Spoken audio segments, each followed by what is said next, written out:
Nicky here with Aesthetics Training and Nutrition. We're going to talk about failure, which nobody probably wants to talk about, but it's got to be talked about. So sit back, relax, and this is what we're going to talk about.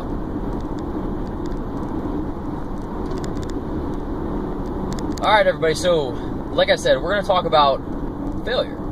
As you see, I am traveling. Traveling up to Virginia, currently going up over a mountain, but I got the mic on. But let me know what you guys think down below. If you guys like the mic, I'm sorry for any background noise or any rattling that you might hear.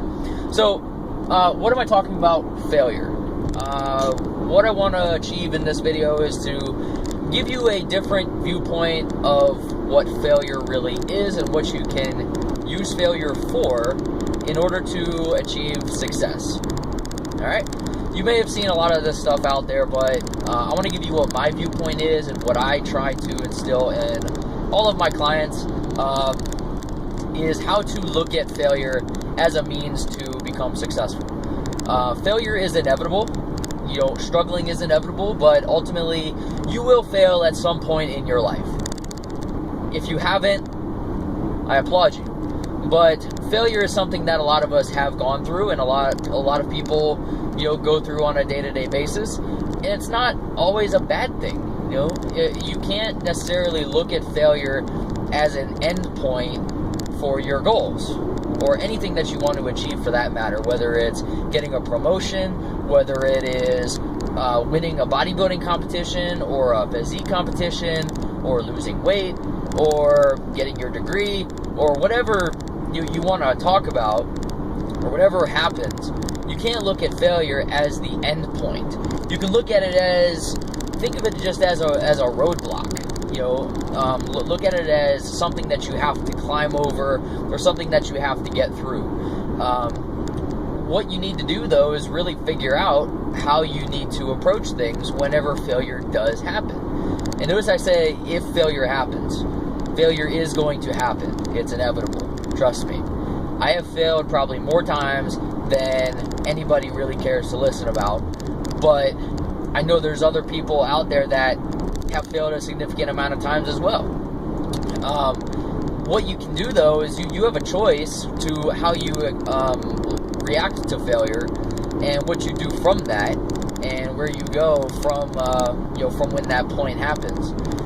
If you look at any invention that has really been invented, for that matter, some things have been by accident, but people have an idea and they go and they try it. Well, when you try it and it doesn't happen right away, it doesn't happen the way that it's supposed to, or your hypothesis doesn't manifest itself as a success, that's a failure. Now, what are you going to do? Are you going to just kind of lay there and be like, okay, I tried once and it's never going to happen, so I'm done? No. Look at the Wright brothers and flight. You know, I live in North Carolina right now, and I know RJ does too, and some of my other clients do as well. But that was discovered in North Carolina. All anybody sees is that, okay, the Wright brothers, they were the first ones to get a plane off the ground. Okay, great. Even if it was only for a minute or 2 minutes, they got a plane in the air and got it to fly. What nobody sees, though, is how many times did it take them to try? How many times did they try to get that plane off the ground before it actually did? What did they tweak? What did they do? What did they change? Blah, blah, blah, blah, blah. Nobody sees that. Nobody sees how many times they failed in order to achieve that success. The same thing with Dr. Seuss. Dr. Seuss got turned down by dozens and dozens and dozens of publishing houses for one of his books, and now he's touted as one of the top children's book authors of all time. We'll do one more. Who else? Elvis Presley. He got a C in singing when he was younger, told that he would never be a singer. He would never be a successful singer. And now look at him. He's in the Hall of Fame. He's, on the breath of anybody that, talks about singing. The dude is a legend, in the musical industry and for his genre, and just in the music industry altogether. But, none of those successes would have happened if they accepted that failure as the end point of their goals. You have an idea, you have a goal, it's never going to leave. it all goes down to how bad you truly want it. What are you willing to do? What are you willing to change? And how long are you willing to endure some of that pain in order to achieve that goal? Failure is going to happen, but you have to look at failure from a different viewpoint. Use it as a stepping stone towards success. It's a learning experience. What you learn from that experience, and what you do differently in order to get to that goal, that's what you put into it. Those are your actions. Taking a test, you got an F on a test. The teacher gives you an opportunity to retake that test. What are you going to do differently? Are you going to study a little bit different way? Are you going to study more material? Are you going to do a different method to study? Are you going to ask for help? Are you going to get a tutor? What are you going to do in order to get that A or get that grade that you want? Those go into your actions, okay? Nobody just stumbles upon success. It has to go through hard work, diligence, persistence, and consistency in order to achieve that goal. There are a lot of people that have failed, like I said, in this world, but nobody really sees what their failures are. When I was going to undergrad, I wanted to become a physical therapist. Any of my clients or anybody that sees me on social media or anything like that, they know I'm not a physical therapist. I never claimed to be one. I'm a corrective exercise specialist, and I have a master's degree in rehabilitation. But I had that goal of trying to get into PT school. I started as a biology major, started taking classes. I realized that chemistry was extremely difficult for me. So I talked to a couple people, and I found out that I can go a different route in order to try to get to that goal. I became a kinesiology major with a biology minor, and I studied more on the exercise aspect of things instead of the biological side of things. In the end, it worked out for me because that's what my emphasis is. I got into the industry, through fitness or through being a young kid and finding fitness, but I took that into college, and I found out I can get to this goal a little bit different way. I graduated, didn't get into PT school because I got a D in my second semester of physics, which is a prerequisite. Took a year off, went back to school, got my master's degree in exercise science with a rehabilitation emphasis, all to help me get to that goal. So the steps that you take, in the meantime of getting to that goal really matter. Recently I tried to get into PT school again. Passed that physics class that I needed, but go to find out I needed other grades that needed to be improved in order to get into school. Do I consider it a failure? Not really, because looking back at it now, I don't know if being a physical therapist is what I really want to do, if that's really what my passion is. Nutrition and understanding the body and how it responds to nutrition, and working with what I know with rehabilitation and how nutrition affects that, helping people achieve their goals, being a fitness coach in the industry, those are what some of my passions really are. Cooking is another passion of mine that I do in my spare time. But I don't consider it a failure. Everything that I learned from that point has helped me get to the point of where I'm at right now. It's the same reason why, I've thought of becoming a registered dietitian. I don't want to give meal plans because I want some of the people that I work with to suffer a little bit. I want them to fail a little bit. And not saying that I want people to fail at their goals, but I want them to learn from some struggles how to get to success, and that's what I want to teach them. It's the same approach that I have to personal training. Most of my clients with personal training in person, all they want is a workout. They want me to put them through a workout. They want me to show them what to do. They want, and do this. But you don't learn anything from that. So if we do 2 or 3 different exercises and you get a better benefit out of that because you actually learned something, that's going to help you out a whole hell of a lot more than me just telling you, do a bench press, do an incline press, do a chest fly, and those are your, the 3 main chest movements that you would want to hit in a particular workout. You don't learn anything from that.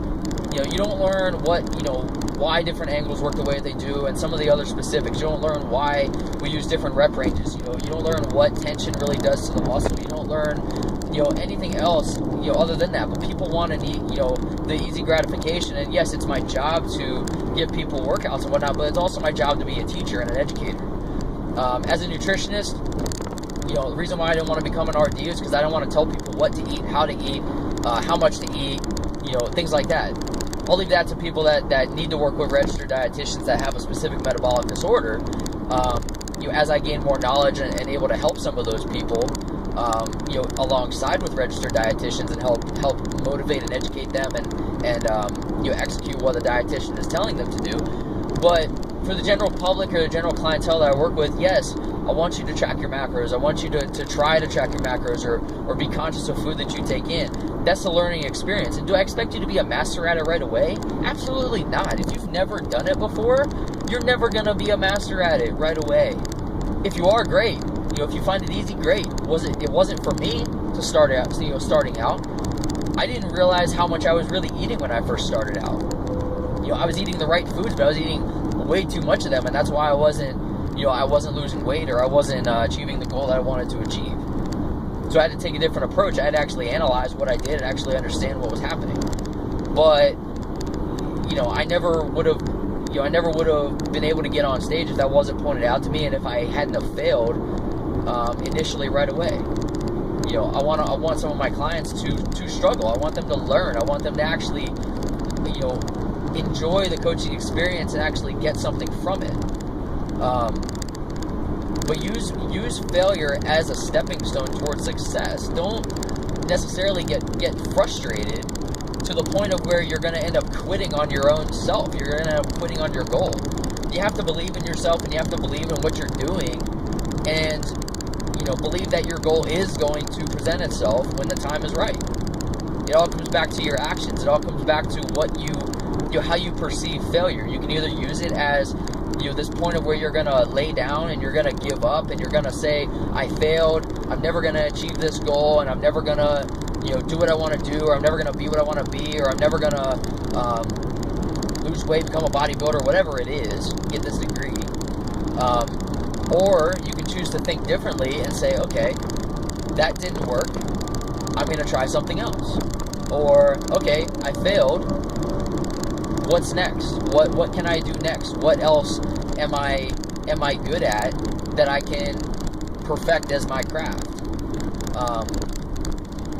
Those are really the key points. Use failure as a stepping stone in order to get to success. Use it as just another little hurdle that you have to get by. You're only a failure if you quit. And you've probably heard that quote before, and the same thing is the person that fails is the one that doesn't get up that 10th time after getting knocked down 9 times. Okay? Get knocked down 9 times, get up 10. Okay? So, those are really the key main points. Don't be afraid of failure. It's gonna happen.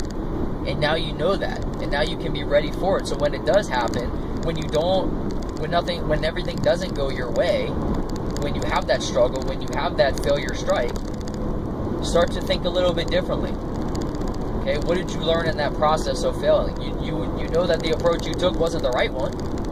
So now you either need to seek the guidance, or you have to analyze things or look at things from a different way in order to achieve that goal that you want to achieve.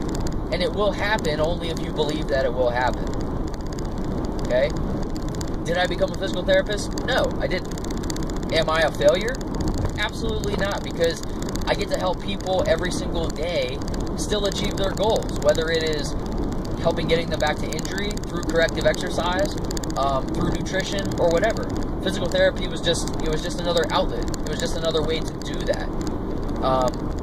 But I get to work with so many other people, and I get to have so many different conversations now that I don't look at my career or my life as a failure just because I didn't necessarily go to school or get the degree that I set out to whenever I went to school.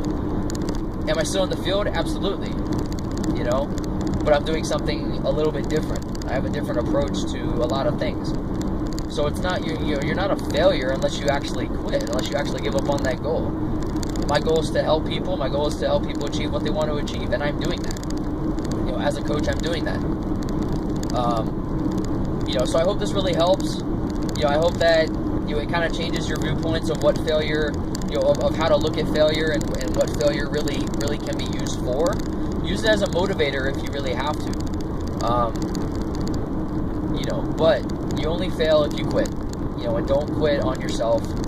Don't quit on, especially yourself. I believe in every single person that I work with that they are going to achieve their goals, and I'm going to help push those people to achieve those goals. But don't quit on them yourself, okay? I can't do the work for you. RJ can't do the work for you. Any other coach, or person for that matter, can't do the work for you. You have to want it. You have to want it to be successful. We can give you all the tools in the world in order to do that, but you ultimately have to do that. But don't not believe in your own abilities, okay?